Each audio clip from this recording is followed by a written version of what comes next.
Alright, good afternoon, YouTube. So, knives at the round table. Corny enough for you? You know, I had no idea going into this video what the title was going to be, even really what the layout was going to be. Uh, I have a subscriber, a fellow Floridian down here in South Florida, my boy Fat Gap, okay? Fat Gap.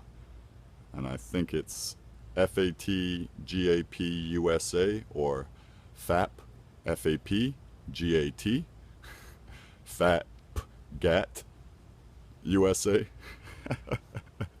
It's just a tongue twister, guys. Anyway, he's got a channel, just started posting some pretty cool vids, firearms, knives, survival gear. He's just, starting to get more serious into it now. So, be on the lookout for his channel. So he was asking me, between the Sage 2 and the Kizer Shadow, he's going to start collecting. What should he get first?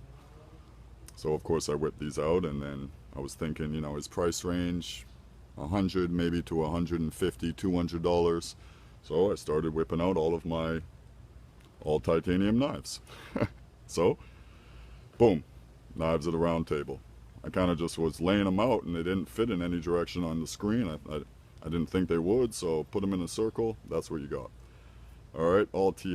$100 to $200. Obviously not these two, but couldn't leave them out and need something in the middle. So, let's get right to it. Sage 2, Shadow. Alright, excellent knives. These are all excellent knives. I wouldn't own them if they weren't.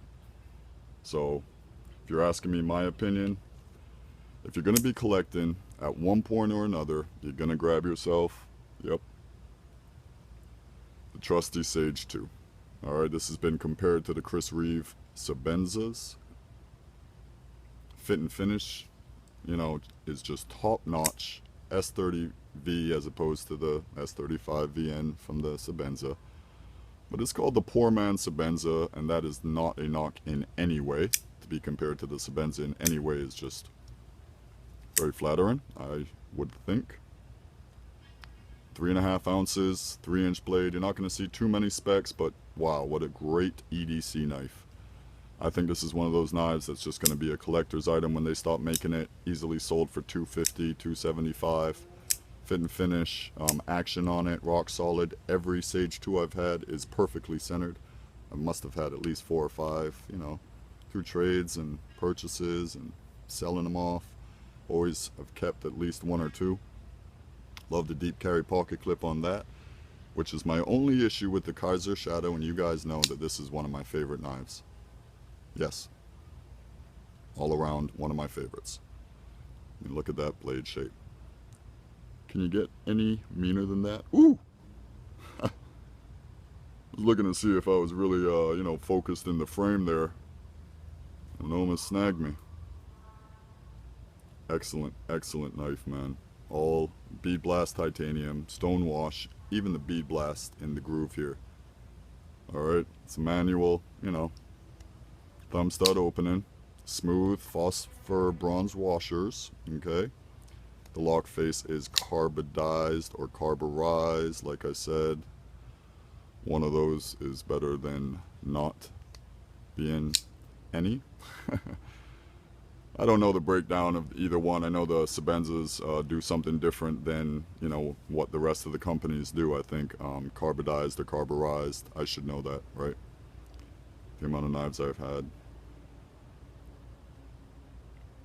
Excellent, okay? You want an out-of-the-box knife, out of left field. You're not going to see too many people with this. Fit and finish is... It's almost like a mechanical Sebenza feel with this one. Opening and closing, it just does. Like I said, the only issue is that pocket clip. Not the actual pocket clip, but how low it rides. Or how high it rides, actually, if you want to say it that way. Alright, a good 1.25 inches maybe is going to stick out of your pocket. Okay, so you can see where that, that pocket clip, that's how much is going to stick out. If you care about that, then that's going to be an issue. Alright, this is a deep carry wire pocket clip, one of my favorite pocket clips. It's also on the Techno, which happens to be right here. Can't leave them out. All TI knives, man, very popular. All right, this has got the little blue backspacer, you know, a little pizzazz for your techno.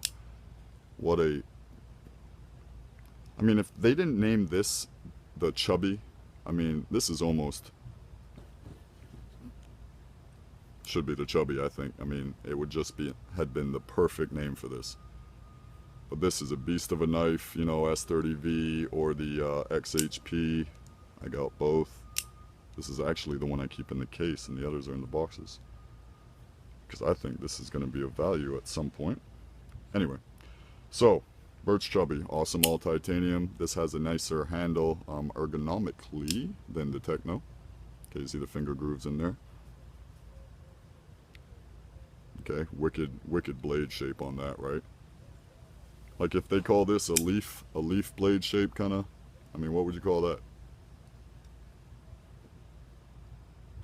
Just awesome.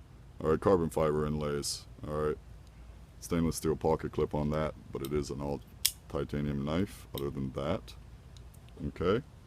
So these are just some options. All right, you got the Dorado, the Q401b. All right, pocket clip on that does ride a little lower, which is nice. About a ½ inch going to stick out. Excellent blade, excellent shape, excellent fit and finish, excellent. All right, this one runs on ceramic ball bearings, which is great for the price. Ceramic detent ball. Okay, that's a 3½ inch blade.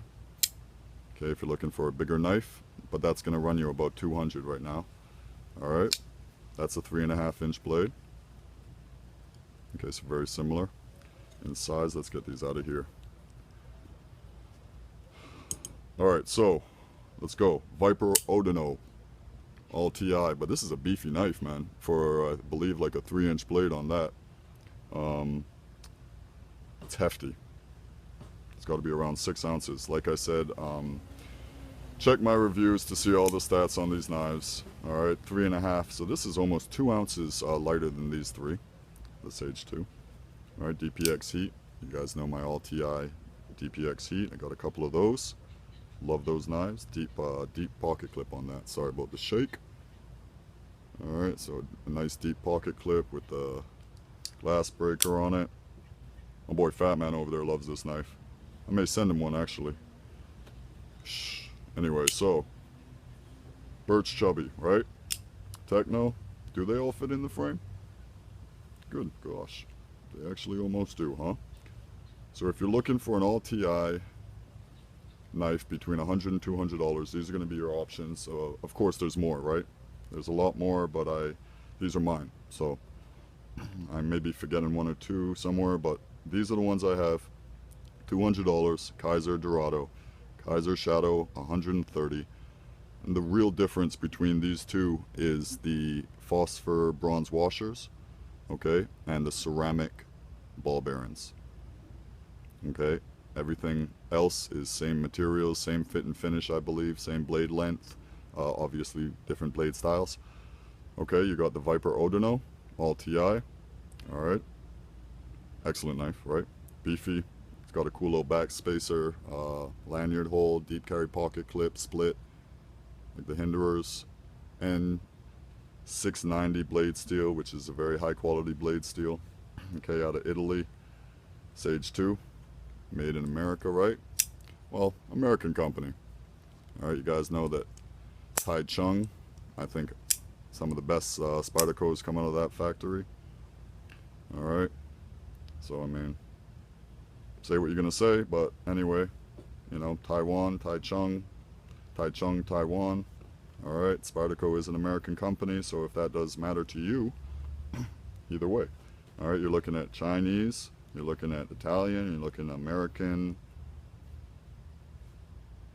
you're looking at Italian, you're looking at American, right? You're looking at American, but these two,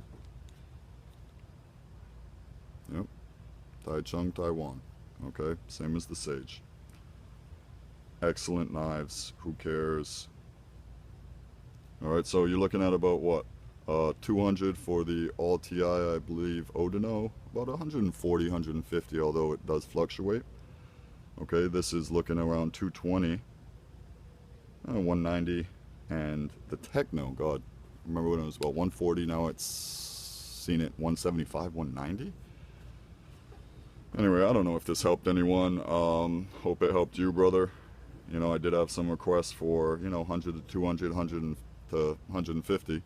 Obviously, there's a huge arraignment of knives out there. I mean, the paramilitary 2 you can't leave out. You can get that now for about 100, 110. But these were the all TI. Alright, so anyway, knives at the round table, all TI, excellent. I think so. So, there you go. Little knife show and tell, right?